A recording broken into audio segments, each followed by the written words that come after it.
Eli Gable is here with us today. You heard his new song, Glory Bound, on the morning show for New Music Monday today. Welcome, Eli. Hey, thanks for having me. Thanks for playing Glory Bound too. That's super sick to hear. It's such a cool song. So Mercedes, who's on in our afternoons, like I sent her the song because she does production with it and stuff. And she came running into my office and she was like, why have I not heard this song before? She was so excited. And I was like, oh, I thought you'd already heard it. And she's like, no, this is so good. She's very excited. We're very excited. Yes. So tell us a little bit about this song.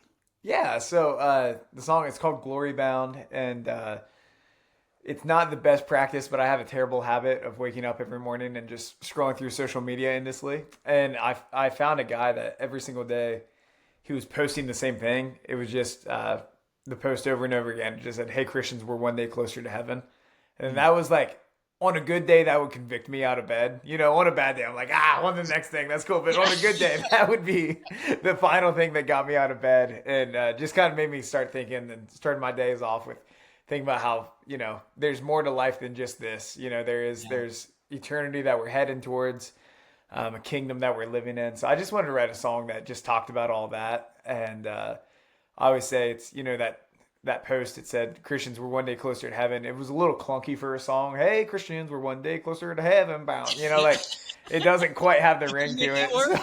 Roll off the tongue quite so yeah. So we got it down to Glory Bound. And I got to write that one with a couple good buddies of mine. And yeah, just that's what I hope it can do for people, though, is just kind of remind them that, you know, life has eternal impact. There's bigger things going on right now than what we can even see, and to find joy in that. And yeah, that's Glory Bound. Love it. So this is the thing that when I tell people about you, this is universally the thing that they get the most interested in. And you know where this is going, that previously you worked as, I'm going to let you say it. Yeah, I did social media marketing for funeral homes. Yeah. I just want to know, like, what are you making reels? Are you well, like, and what's the intro? Like, do you apply for that specifically, or how did this happen? Well, I've learned not many people get into the death care space knowing that it's the death care space. You know, for me, I saw a social media marketing position, and later on you find out that you're going to be working with funeral homes and stuff like that. You know, so you weren't just looking for what I really want to do is increase the digital footprint of a funeral home. Right. But oddly enough, I became pretty passionate about it. You get in there and you start meeting these people, and it's like, man, I always joke, my mom works for a dental office and I worked for multiple funeral homes. So it's like our dinner conversations was like everyone's worst nightmare, dentistry and funerals. So I got to be honest. I've been to a few more funerals than I would like to at this point, but meeting some of the staff at like a good funeral home, they're like very important to that whole experience. Like there is a level of compassion and care for complete strangers that when you find someone who's good at it, it really makes a difference. No, 1,000. And they're all, you know, they're super special for doing what they do. I wouldn't want to do it. So hats off to them. Yeah. And we need them. You know, what else? Yes. What else are we going to do? You know, like exactly. Yeah, they're really special and just some of the kindest, warmest people. That's one. I have a good friend that he actually teaches mortuary science now. And I tell people, I was like, he is the person that you would never in a million years guess that that's what he did. Like it's never a thing that's like the stereotypical. All right. Now is the part of the interview where we move to the most important questions. Very important questions. The most important questions we can ask a human. The first Prepare one, yourself. Obviously, what is your go-to shower song? Oh, go-to shower song, Good Vibrations by Marky Mark and the Funky Bunch. Ooh! Yes! The throwback, and I love that. Yo, it's about that time. Bring forth the rhythm and run. Oh, I sing it almost every day, whether it's in the shower or not. But it's that song's kind of my motivation, you know? Just you're in a slump. It's like I can either take that nap or I can just turn on some old Mark Wahlberg rap, you know? I'm going for that. So awesome. I mean, I will say the first thing we saw you play was Bye Bye Bye on your acoustic guitar. Yes. This is all checking out. I like it. I feel like the pieces are coming together. Okay, so We know what your go-to shower song is. What's the weirdest sound you can make? Weirdest sound I can make. Okay, this isn't gonna translate very well, but I constantly. This is more just a tick that I have where I do this with my fingers all the time, so it makes a little fluttery sound because I mean it's constant that I'm doing that. So for the listeners, picture like the sound of butterfly wings flapping. I kind of do that just as I walk around, not knowing what to say to people. I'm just fluttering my fingers, and you would that's make my the sound I cat hear a so lot. happy. That's how I get my cats to come snuggle with me, as I do the little. They would just be. I'm just swarmed by cats all the time. You know, I'm just doing that. I'm the Pied Piper of cats. Do you have pets? No, we.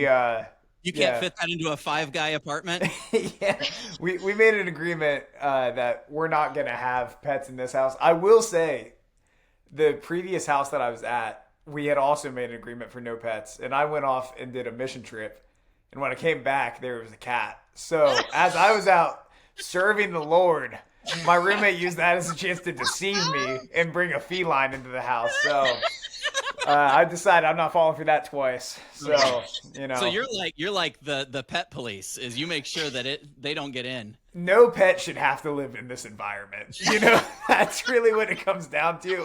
It's because I love pets. They don't deserve this. They deserve better. Yeah, we get deer in our backyard all the time. I don't know, like this probably isn't. Some people probably don't like this. We like throw them like different apples and broccoli and stuff because I'm trying to tame them a little bit. Like at some point, I think it'd be cool if they put their head over the fence and I just like pet them every day. Okay, so you're trying to have a kind of adjacent pet, but not an apartment pet. Yeah, and maybe something I could ride too. That would be pretty cool. Okay. Yeah, deer are known for being easy to ride. Yeah, it happens all the time. At least once a year, baby. Ho, ho, ho, you know? I was going to say, Taylor's a suburbs kid, so I feel like I was like, listen, I had horses and donkeys, but I always just wondered if I could ride by a 40-pound dog. And it never worked. Yeah, they're usually not big fans of that. Okay, next important question. How many jelly beans do you think you can fit in the room you're in right now? 520,000. 520,000? That's a pretty good number. What are you basing that on? Just imagination. I feel like I'm relatively good at like spatial awareness.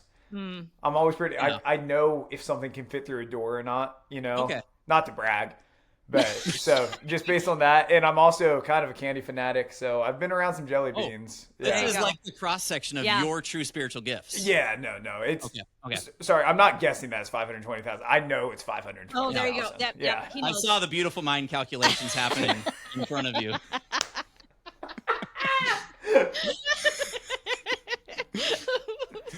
Bird. Okay.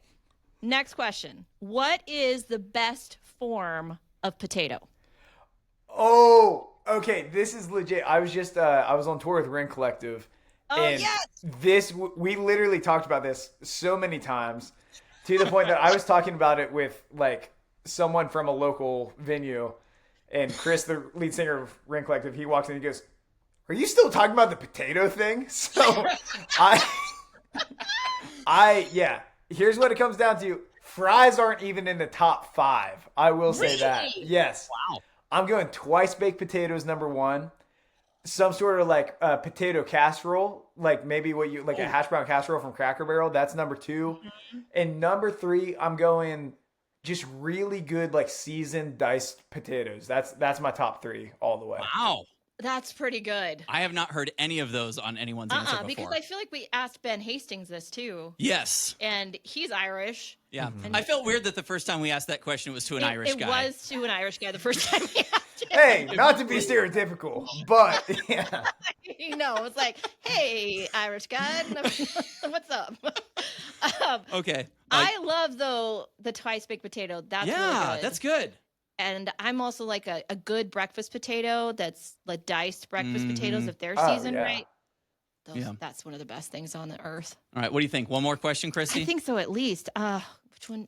I'm thinking if you had to eat one crayon out of the box, what color are you choosing and why? Yellow, Quick That answer. was so fast. Yeah, I feel like it would.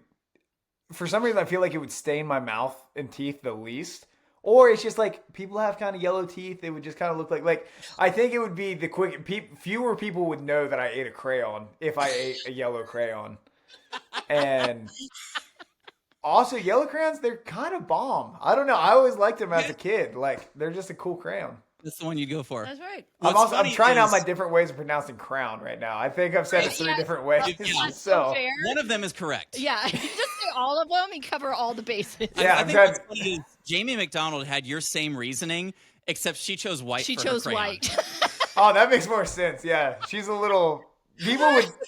I think if you ask people like, "Hey, one of their reasons was white teeth and one of theirs was yellow," they'd be like, "Well, I know which one's Jamie and I know which one's Eli. No one's surprised." Yellow, because no one would notice. To be fair, I just feel like I think white crayon would make my not white teeth That's stand true. out that much. I just don't even think about white crayons because they were the most worthless crayon. Yeah. Exactly. You know what it was? It was 1,000 different colors by the time that it was like done with that box. So. Yeah. That's why I wasn't thinking about that. And that's the only one that was left that still had a point on it because you never use it. Yeah. And I know that Jamie doesn't know her crayons the way I do. And that's fine. That's we are truly on with an expert right now. Kristy. Exactly. We are jelly blessed. beans and crayons. We know what Eli's top. We're so blessed. Oh my goodness. All right, Eli, you are a rock star. Yes, truly. We loved chatting with you. And this is our fake goodbye, and we're going to chat a little bit after we go off the air. Sounds great. But for those watching in the video we're posting on Monday, we'll talk to you later.